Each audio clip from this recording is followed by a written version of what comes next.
ई कागज पे दस्तखत करो। क्या लिखा है इसमें? ई माफीनामा है। ई में लिखा है कि बैंक की चोरी हम सबने मिलकर की है। मैं इन कागजों पर हस्ताक्षर नहीं करूंगी।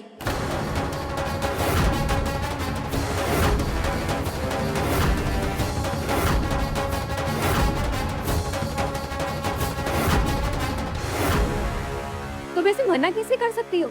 देख नहीं रही हो सुनीता काकी की तकलीफ? क्या आप सच में बेगुनाह को नहीं बचाएंगे? नहीं, क्योंकि आप हमारे को जमानत की कागजों पर नहीं, बल्कि ऐसे कागजों पर दस्तखत करवा रहे हैं जिनमें लिखा है कि मैं हमारे पति की सारी संपत्ति आपके नाम कर रही हूं।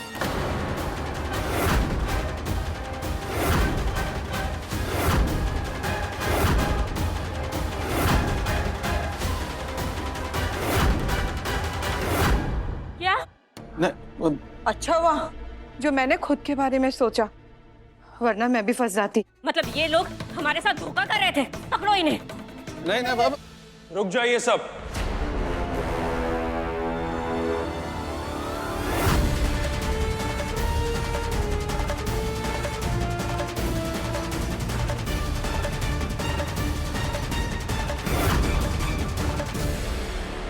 एक बार फिर से कमाल कर दिया तुमने घेवर।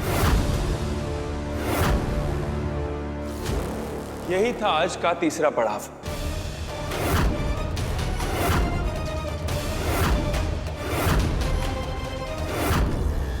और इसका नाम है करणेशु मंत्री।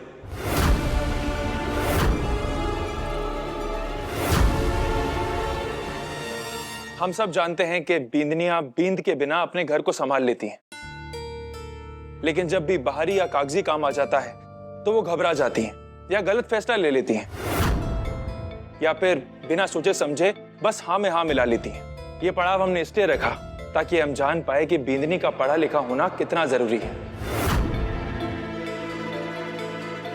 क्योंकि एक भी भूल पूरे परिवार को मुसीबत में डाल सकती है। आप सब जा सकते हैं। कुंदन जी, आपका ये पढ़ाव मुझे बहुत अच्छा लगा। सच में महिलाएं अक्सर ऐसे मामलों में धोखा खा जाती हैं। घेवर भी एक बार धोखा खा चुकी है। हाँ, और उसके बाद मैंने इस बारे में जानकारी जुटाई और फिर मारी को पता चला कि किस तरह से रोज लोगों को ठगा जा रहा है। अंगूठा तो मैं भी कौन लगाई? हाँ, क्योंकि आपको लालच था, ज्ञान नहीं। वहीं घेवर जी ने कागज को पढ़ा, समझा, उसके बाद ही निर्णय लिया।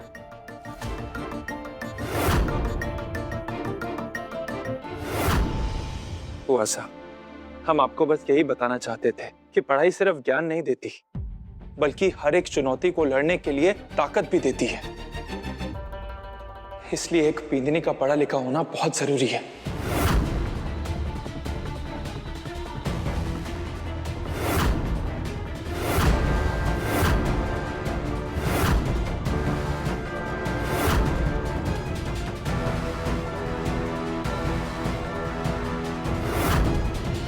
तो इस राउंड की विजेता है घेवर।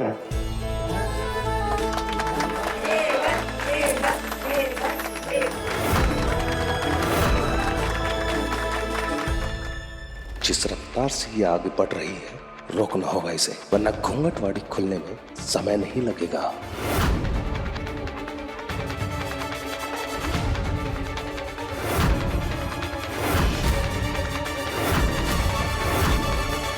अब आखिरी पड़ाव बचा है, और वो पड़ाव क्या है उसके लिए आपको थोड़ा इंतजार करना पड़ेगा।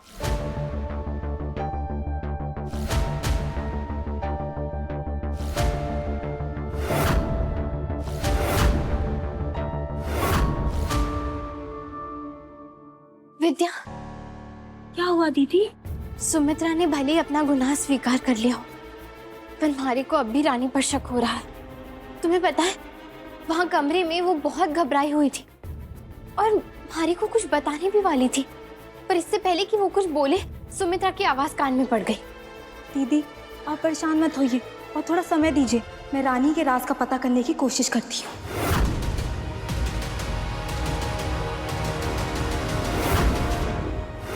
ये भी पड़ाव गया हाथ से। काली भाई साहब बुरा मत मानिएगा, लेकिन घेवर आपको बार बार चकमा दे रही है और आपसे कुछ हो ही नहीं पा रहा है। पर मारे को चकमा ना दे पाई। क्या मतलब?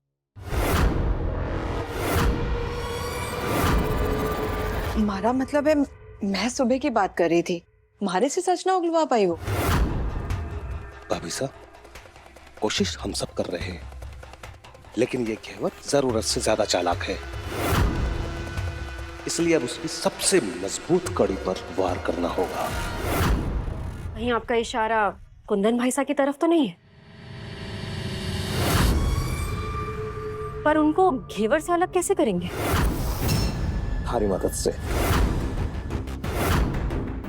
हमारे पास एक योजना है। मनीष जी, हम फाइल्स भिजवा देंगे आपके पास। जी जी बिल्कुल। कौन है जो बार बार फोन कर रहा है? मनीष जी, हम आपको थोड़ी देर में फोन करते हैं। हेलो सरपंच जी, जल्दी आइए, यहाँ पंचायत ऑफिस की छत गिर गई है और कुछ लोग अंदर दब गए हैं। क्या? लेकिन कैसे हुआ ये सब? सवाल जवाब बाद में करिएगा, पहले आइए यहाँ। अच्छा, हम कुछ लोगों को लेकर पहुंचते हैं। पंचायत के सभी लोगों को बता दिया है मैंने, सब आ जाएंगे, आप तो पहुंचिए। ठीक है, आ रहे हैं आप।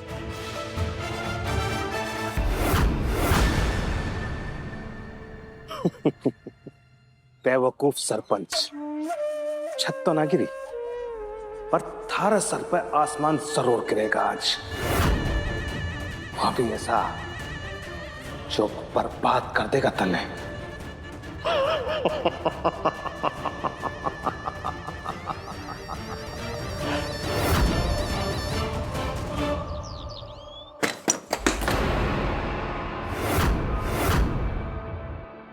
यहां तो कोई छत नहीं गिरी।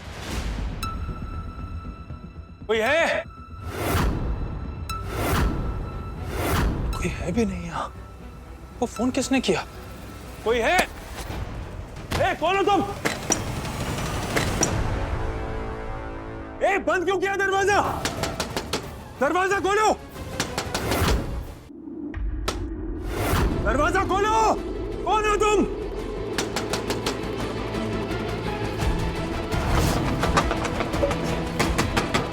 खोलो दरवाजा! कल हमने यही सपना देखा था और आज यही हो रहा है हमारे साथ। ऐसा बार बार क्यों हो रहा है हमारे साथ और क्या मतलब है इसका?